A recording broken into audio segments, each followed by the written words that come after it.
Bismillahirrahmanirrahim. Assalamualaikum warahmatullahi wabarakatuh. Alhamdulillah. Wassalatu wassalamu ala rasulillah. Amma ba'd. Akhi ukhti rahimakallah. Mendengarkan sebuah cerita yang aneh, menyeramkan, terkadang disenangi oleh sebagian orang. Tapi bagaimana kalau ternyata cerita yang disampaikan adalah bohong dan dusta? Maka kita tidak akan suka dengan pelakunya. Lalu bagaimana pula kalau ternyata cerita tersebut disandarkan kepada Nabi alaihi salatu wassalam, padahal Nabi tidak pernah mengucapkannya?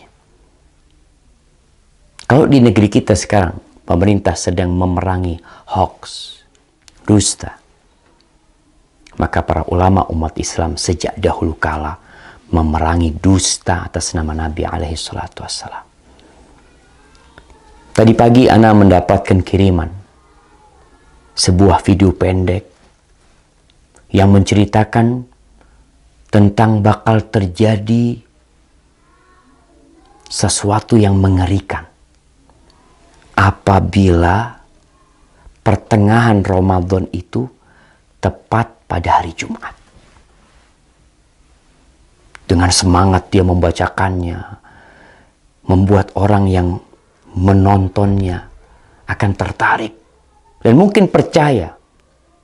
Dan memang dusta apabila diulang-ulangi, disebarkan, terkadang bisa menjadi sesuatu yang diyakini oleh manusia kebenarannya, padahal itu hoax. Dan Rasul sallallahu alaihi wasallam mengatakan, "Man kadzaba alayya muta'ammidan falyatabawa maq'adahu minan nar." Barang siapa yang sengaja berdusta atas nama aku, hendaklah dia bawa kursinya, tempat duduknya ke neraka. Maka jangan mudah-mudah menyebarkan hadis palsu, hadis dhaif, kecuali memberikan penjelasan. Kalau hadis itu palsu atau hadis itu dhaif. Ana akan bacakan hadisnya.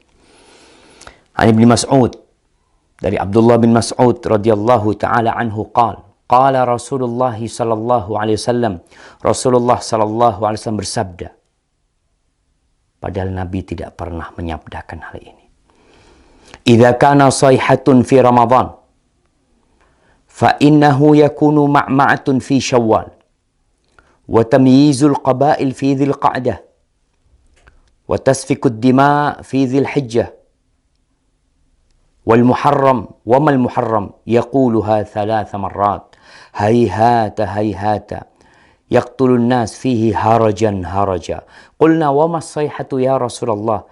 Qala hadhihi fi nisfi min Ramadan lailatul Jum'ah fatakunu hadhihi tuqidun naim wa tuqidul qa'im wa tukhrijul awatiq min khudurihinna fi lailati jum'atin fi sanatin kathiratiz zilzal wal barad. Fa idza wafaqa syahru Ramadan fi tilka sanati lailatul Jum'ah fa idza sallaitumul fajra min yaumil Jum'ah fi nisfi min Ramadan fadkhulu buyutakum wa aghliqu abwabakum wa saddu kukakum wa dathiru anfusakum wa saddu adhanakum fa idza ahsastum bisayha fakharru lillahi sujjadan wa qala subhanal quddus rabbunal quddus fa inna man fa'ala dhalika naja wa man lam yaf'al halak. Jamaah rahimakumullah. Ramadan tahun ini, tanggal 15 Ramadan, insya Allah hari Jumat. Ini yang menyebabkan penyebar hadis ini. Karena hadis ini seakan-akan akan berlaku tahun ini. Yang artinya, dari Abdullah bin Mas'ud radhiyallahu ta'ala anhu, Rasulullah sallallahu alaihi wasallam bersabda, apabila ada suara dahsyat tepat di bulan Ramadan, maka itu akan terjadi beruntun sampai bulan Syawalnya. Banyak di antara golongan manusia lebih memisahkan diri. Mereka bergerombol-gerombol. di bulan Dzulhijjahnya. Pertumpahan darah banyak terjadi di bulan Dzulhijjah tersebut. Juga semakin klimak ketika masuk di bulan Muharram.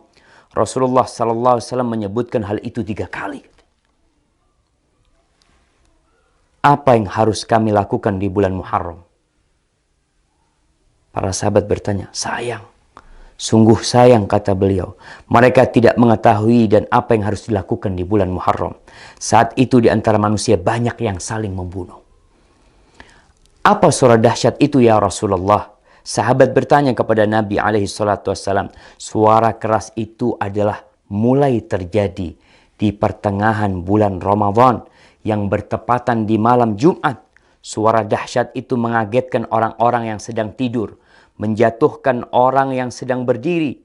Segala benda terhempas jauh keluar dari tempatnya, atau para wanita yang masih gadis akan keluar dari kamar-kamarnya. Malam Jumat pertengahan Ramadan itu terjadi goncangan dahsyat dan cuaca sangat dingin. Banyak sekali terjadi gempa, banyak sekali yang seperti yang kita lihat lah, gempa di mana-mana mungkin. Kemudian apabila bulan Ramadan itu tepat di tahun itu, dan kalian sedang melaksanakan sholat subuh malam Jumat di pertengahan bulan Ramadan tersebut, masuklah ke dalam rumah, kuncilah pintunya, tutuplah kepala kalian, lindungi tubuh kalian, dan tutup telinga kalian. Apabila kalian merasakan suara dahsyat, bersyukurlah, sujud. Nih, ada sujud. Kita tahu sujud itu ada sujud syukur, sujud tilawah, kemudian ada sujud sahwi, ada sujud ketika sholat. Ini sujud ketika mendengar suara keras. Membaca Subhanal Quddus, Rabbunal Quddus. Karena sesungguhnya apabila kalian melakukan itu, niscaya selamat. Jika tidak, tentunya akan binasa. Ini tersebar jemaah di beberapa tulisan. Ini ambil dari beberapa tulisan yang ada di internet. Kemudian video itu juga telah tersebar, yang disebarkan oleh ya entah siapa yang menyebarkan hal itu, menyebarkan hoax. Kita lihat sekarang bagaimana hukum hadis ini. Para ulama menjelaskan hadzal hadis munkar la yasih. Hadis ini munkar, tidak benar. Al-Uqaili mengatakan laisa li hadzal hadis aslun min hadithi thiqah. Hadis ini enggak punya dasar dari perawi yang thiqah, wala min wajhin yathbut, dan enggak ada yang benar dalam hadis ini. Itu disebutkan dalam Ad-Du'afa Al-Kabir. Dan Ibnul Jauzi mengatakan hadis ini hadza haditsun maudhu. Hadis ini palsu atas nama Nabi SAW. Kemudian Syekh Albani mengatakan maudhu'un, hadis ini palsu, diriwayatkan oleh Nu'aim ibn Hammad dalam kitab Al-Fitan. Dan Al-Imam Al-Zahabi mengatakan qultu dha maudhu' wa maslama saqit matruk. Ini hadis palsu. Perawinya ada yang matruk, yang dituduh berdusta jamaah. Ditinggalkan. Lalu kita meriwayatkannya, menceritakannya kepada umat, menyebarkannya atas nama Nabi SAW. Nabi bersabda, padahal Nabi tidak pernah menyabdakan hal itu. Jamaah, ma min qaul, tidak ada satu ucapan yang keluar melainkan ada raqib, ada atid. Ma yalfidu min qaulin illa ladaihi raqibun atid. Akan ada yang mengawasi, mencatat. Tapi mungkin sebagian mengatakan, Ustadz kan boleh meriwayatkan hadis dhaif. Kan ada ulama yang berpendapat seperti itu. Kan ada khilaf di antara para ulama. Nah, Anda akan sebutkan para ulama yang membolehkan meriwayatkan hadis dhaif. Yang pertama, mereka mengatakan ini dalam fadailul a'mal. Dalam fadilah beramal. Bukan dalam menceritakan hal yang gaib. Yang mana itu berkaitan dengan akidah seorang hamba nanti. Boleh mengamalkan hadis-hadis dhaif dalam fadailul a'mal dengan catatan 3. Yang pertama, hadisnya tidak terlalu dhaif. Kalau yang tadi palsu.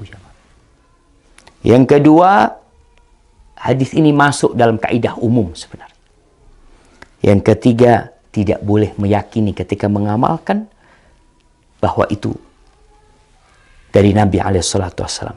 Hanya orang ini hati-hati mengamalkannya. Maka hadis palsu, hadis yang dhaif sekali tidak boleh. Kalau antum mau menyampaikan sebuah hadis yang dhaif, sampaikan kalau ini dhaif, kalau ini palsu, agar orang faham dan mereka tidak tertipu dengan apa yang kita sampaikan. Barakallahu fikum.